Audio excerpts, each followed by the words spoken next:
कि चीन जो है ईरान का सबसे बड़ा तेल खरीदार है, लेकिन चीन इस जंग में खामोश है। चीन को बोलने की जरूरत ही नहीं है, चीन का तेल नहीं रुका हुआ। आपको क्या लगता है जो लड़ाई चल रही है, who is the actual winner of this war? Russia. उनके तेल पे सैंक्शन लगा था, सब कुछ वो खत्म हो गया और वो तेल अब $60 पर बैरल नहीं जाएगा, वो बहुत महंगा जाएगा अभी।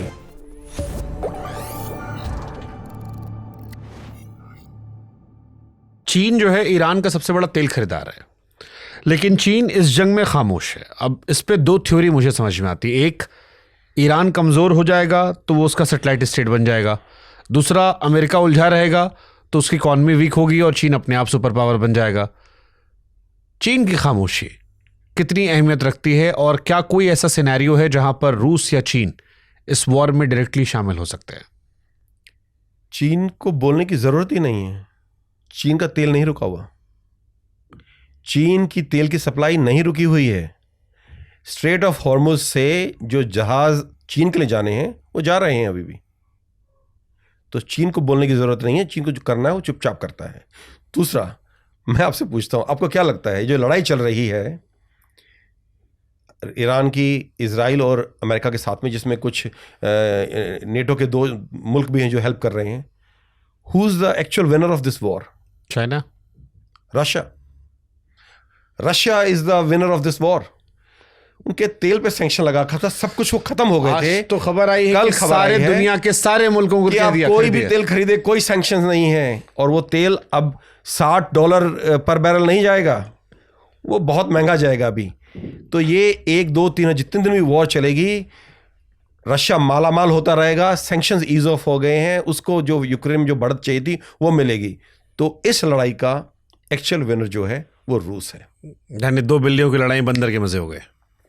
अब देखिए, बिल्ली बंदर तो आप फैसला कर रहे हैं, लेकिन रूस is the actual winner, but and they will ensure that this war continues. They are at one point Trump Putin को कॉल कर रहा है कि भाई कुछ सुलह कराइए, सीज फायर कराइए। मैंने ये सुना कि शायद पुतिन से 1 घंटे बात हुई। हाँ, 2019 के बाद इतनी लंबी बातचीत पहली प्रेसिडेंट भैया ये आप लड़ाई बंद कराएं, क्योंकि मैं बोल रहा हूं कि अमेरिका ढूंढ रहा है बहाना किससे से बाहर निकला जाए इस लड़ाई से। तो बात करें ट्रंप को कि भाई आपका तो बड़ा इन्फ्लुएंस है ईरान के ऊपर, आप किसी तरह से सीज फायर कराएं, इस बात को खत्म कराएं। तो ट्रंप बोला ठीक है मदद करते हैं आपकी।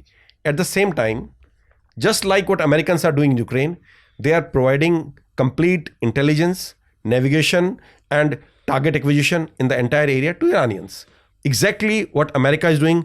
वो अलास्का में बुला के पुतिन से सुलह की बातें कर रहा है, पर साथ साथ they are providing complete intelligence and material support to Ukraine. Russia is paying back in the same coin now to America there. What about China? China may be helping. There is no evidence. हमारे पास कोई state evidence नहीं है, पर ऐसी जरूर खबरें आई थी कि बहुत से चाइनीज जहाज लड़ाई शुरू होने से कुछ हफ्ते पहले तक they used to switch off the transponders, ताकि उनकी लोकेशन ना पता लगे कहाँ जा रहे हैं, जहाज कौन सा है। और काफ़ी बड़े जो मिलिट्री ट्रांसपोर्ट जहाज हैं वो लैंड हुए हैं ईरान के अंदर। वो उसमें एयर डिफेंस इक्विपमेंट लेके आए हैं, रडार्स लेके आए हैं, क्या लेके आए हैं कोई नहीं जानता, पर वो जरूर वहाँ पर आए हैं। बट अगर ईरान रशिया या चाइना को लेकर इतना खुलकर सपोर्ट कर रहा है कि हम स्ट्रेट ऑफ हॉर्मुज से उनका तेल नहीं रोकेंगे, वो हमारे साथ ही केवल 2 देश का नाम लिया गया था। शायद अभी हिंदुस्तान की कुछ बात चल रही है कि हिंदुस्तान को अलाउ कर दें, चल रही है शायद, या हो गया पता नहीं। हमारे यहाँ जो कल स्टेटमेंट आया था उसमें था कि जयशंकर साहब ने 3 बार बात की है, इससे ज्यादा मैं कुछ नहीं कह सकता। ये स्टेटमेंट मतलब बातचीत चल रही है इस विषय। बातचीत तो सारे देश कर रहे होंगे, तो अभी क्लैरिटी नहीं दी गई है कि सिर्फ 2 देशों का अब तक शुरू में जो जिक्र ईरान ने किया था। अब मेरे मन में सवाल ये है कि जब ईरान रशिया और चाइना का खुलकर नाम ले रहा है कि इन 2 देशों के साथ हमारा रिश्ता है और यहाँ सप्लाई नहीं रुकेगी, इज इट पॉसिबल कि ये दोनों देश इनडायरेक्टली ईरान को लगातार मजबूत कर रहे हैं, चाहे वो टेक्नोलॉजी से हो या फिर हथियारों से हो? खुलकर नहीं कह रहे, लेकिन अंदर खाने। देखो, ये तो बड़ी एक लॉजिकल सी बात है कि ये कुछ जो ममालिक हैं, साउथ अपना नॉर्थ कोरिया है, ईरान है, रशिया है, चाइना है, पहले वेनेजुएला भी था, क्यूबा है। अब क्यूबा का पूरा ब्लॉकेड हुआ पड़ा है। America want Cuba to surrender, पूरा ब्लॉकेड, वहाँ ना बिजली है, ना पानी, ना ईंधन है, बहुत बुरा हुआ पड़ा है क्यूबा का इस वक्त, उसको ब्लॉकेड कर रखा है।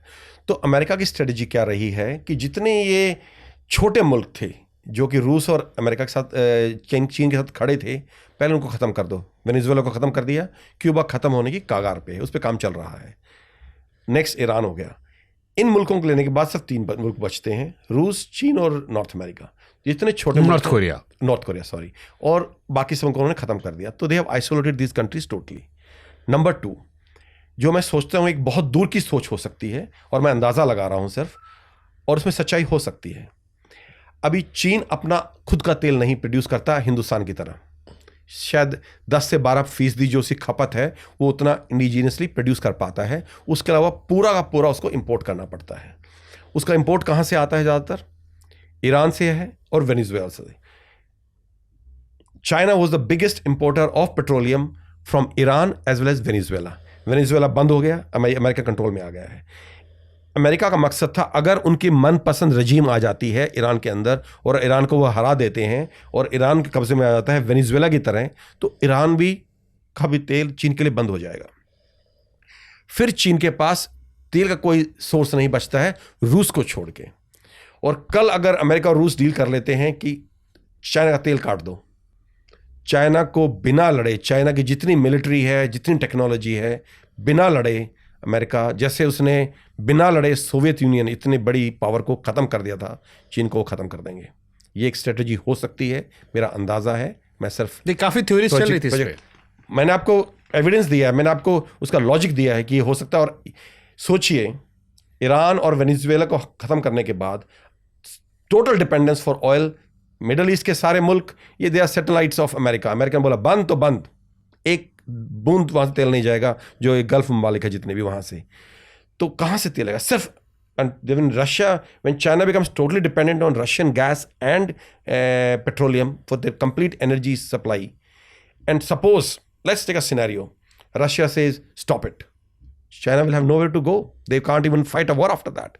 You need energy for everything, and maybe this is a long term strategy of America. तो फिर चाइना ईरान को सपोर्ट खुलकर क्यों नहीं कर रहा?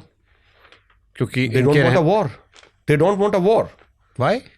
फिर वो हथियार क्या, मतलब राफेल जो उन्होंने अपने बनाए होंगे उस पर क्या वो कपड़े सुखाएंगे? देखिए, दुनिया की सबसे बड़ी military power undoubtedly is America. कोई मुल्क उसके आसपास भी नहीं है, चाहे वो डिफेंस बजट हो, चाहे वो टेक्नोलॉजी हो, चाहे वो उनकी जो मिलिट्री इंडस्ट्रियल कॉम्प्लेक्स की प्रोडक्शन कैपेबिलिटी हो. America is far ahead of everybody else, but China is fast catching up. जितना पीछे अमेरिका से चीन आज से 10 साल पहले था, अब इतना पीछे नहीं है. काफ़ी उसने वो गैप कवर कर लिया है, और अगले 10 साल में वो गैप और कम होने वाला है, और may be they might even overtake America. So China is waiting patiently for that. आपने सुनजू का नाम सुना है? सुनजू एक बहुत बड़ा मिलिट्री फिलोसफर रहा है चीन का. आज भी उसकी किताबें पढ़ी जाती हैं दुनिया के हर मुल्क में, हिंदुस्तान में भी. जो उसकी मिलिट्री डॉक्ट्रिन्स थी ना सुनजू की, उसने बड़ी अच्छी चीज़ें उसने बोली हैं. उसने बोला जहां आप दुश्मन को बिना लड़े हरा सकते हो, वहां उससे लड़ना क्यों है? And choose your own time and your place to fight the enemy if you want to beat him. तो कब लड़ाई होगी अमेरिका और चीन की, वो समय अमेरिका डिसाइड नहीं करेगा, वो चीन डिसाइड करेगा.